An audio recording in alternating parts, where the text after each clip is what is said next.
అండి అందరికీ నమస్కారం అండి. Welcome to Vijaya with YouTube channel.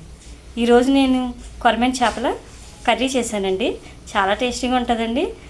మీరు కూడా చేసి చూడండి, మీకు కూడా నచ్చుతుందని అనుకుంటున్నాను. మీకు నచ్చితే కనుక లైక్ చేయండి, నా ఛానల్ని సబ్స్క్రైబ్ చేయండి. నేను చేపల కూరకి కావాల్సిన పదార్థాలను చూద్దామండి. చేప ముక్కలండి, కొత్తిమీర, ఆనియన్స్, ఆయిల్, పసుపు, కారం, ఉప్పు, పచ్చిమిర్చి, ఫిష్ మసాలా, అల్లం వెల్లుల్లి పేస్ట్ అండి. ఇప్పుడు తయారు చేసుకునే విధానాన్ని చూద్దాం. ముందుగా మన చేప ముక్కలు తీసుకున్నాం కదండి, ఇందులో ఒక పావు టీ స్పూన్ అండి పసుపు వేసుకోవాలి. తర్వాత కారం అండి ఒక స్పూన్ వేసుకుందామండి. ఇంకా కావాలనుకుంటే ఒక హాఫ్ టీ స్పూన్ వేసుకుందామండి. తర్వాత ఉప్పుని యాడ్ చేసుకుందామండి. తర్వాత మనం తీసుకుని ఉంచుకున్నాం కదండి ఫిష్ మసాలా అండి, దీన్ని ఒక హాఫ్ టీ స్పూన్ యాడ్ చేద్దామండి మనం. ఇప్పుడు ఈ ముక్కలన్నీ కూడా బాగా నేను వేసినవన్నీ పట్టే వరకు కలుపుకొని ఉంచుకుందామండి. బాగా కలపాలండి ఈ ముక్కకి. ఉప్పు, కారం, పసుపు అవన్నీ కూడా బాగా పట్టాలండి. పట్టుకుని ఓ పక్కన ఉంచుకుందాం. ఇప్పుడు గ్యాస్ వెలిగించుకొని మూకుడు పెట్టుకుందామండి.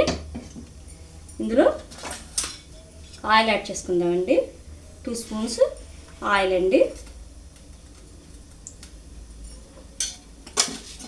అది కొంచెం వేడెక్కాక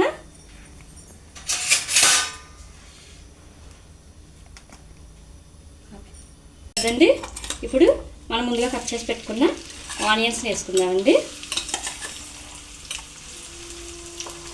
ఇవి బాగా ఏగనివ్వాలండి.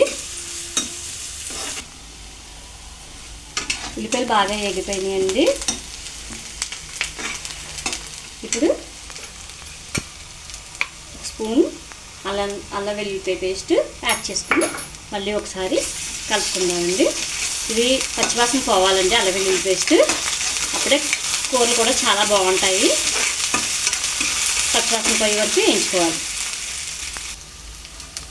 ఇలా పచ్చివాసన పోయే వరకు వేయించుకున్నాం కదండి.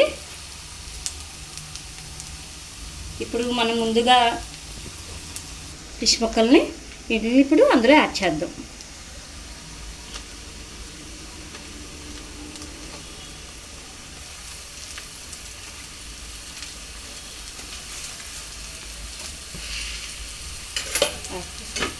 యాడ్ చేసుకున్నాం కదండి. ఒక్కసారి ఇవన్నీ కలిసేలాగా కలుపుకుందామండి. తర్వాత కొంచెం పసుపు యాడ్ చేద్దామండి. ఇందాక కొంచెం వేసుకున్నాము, అయితే ఇప్పుడు కూడా మళ్ళీ కొంచెం యాడ్ చేసుకుంటే బాగుంటుందండి. ఇందాక కట్ చేసి పెట్టుకున్నాం కదండి పచ్చిమిరపకాయ ముక్కలు, ఇవి కూడా యాడ్ చేద్దామండి. ఒకసారి ఇప్పుడు కలుపుకుందామండి. ముక్కలోకి ఇలాగా పెద్దగా ఉన్న గిన్నెలో వేసుకుని వండుకుంటే, ఇలాగ పెద్దగా ఉన్న మూకుళ్ళు వేసుకుని వండుకుంటే అండి ముక్కలు విడకుండా చక్కగా వస్తాయి.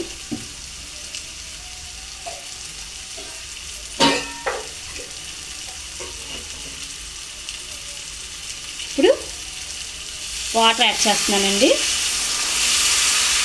ఒకసారి మళ్ళీ కలుపుతానండి.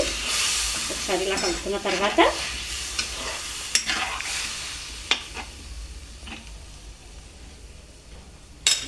మూత పెట్టి ఉంచుతామండి. ఒక 10 నిమిషాలు ఇలా ఉడకనివ్వాలండి. ఇప్పుడు మూత తీసి చూసుకుందామండి. మన కర్రీ దగ్గర పడిపోయిందండి. ఇప్పుడు కొత్తిమీర కట్ చేసి పెట్టుకున్నది యాడ్ చేసుకుందామండి. యాడ్ చేసుకుని చింపేసుకోవడమేనండి. స్టవ్ వేయించి ఒకసారి మళ్ళీ దిద్దుకుంది ఒకసారి కలుపుకుందాం. అంతేనండి. ఇప్పుడు సర్వింగ్ బౌల్లో తీసేసుకోవచ్చు. ముందుగా గ్యాస్ ఆఫ్ చేసేసుకుని ఇప్పుడు ఒక సర్వింగ్ బౌల్లోకి ఫిష్ ముక్కలు తీసేసుకుందామండి. ఎంతో రుచిగా ఉంటుందండి ఈ కొరమేను చేపల కర్రీ అండి. మీరు కూడా ట్రై చేసి చూడండి, మీకు కూడా తప్పకుండా నచ్చుతుంది. ఈ విధంగా బౌల్లోకి తీసుకుందామండి.